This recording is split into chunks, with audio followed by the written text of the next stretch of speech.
ตอนนี้ผมมีเมนูอย่างกับต้มปลาครับกับบรรยากาศฝนกับพระอาทิตย์ตกอ๋อต้มปลาลิ้นครับ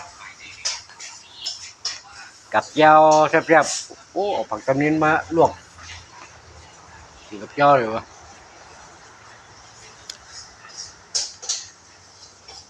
โอ้ต้มปลาต่อไปมอนนะบ่ใบกระเจี๊ยบก็ดีด้วยกันตะกอกันมีใบกระเจี๊ยบอ่ะกระเจี๊ยบแดงอ่ะไม่อยากเดี๋ยวฮะ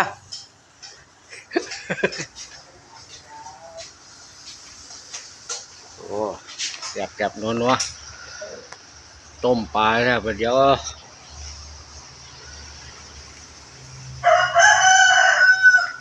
หากินยามมื้อเช้างานมากับเจียวโอ้ยแซ่บหลายเจียวก็ได้สูตรใหม่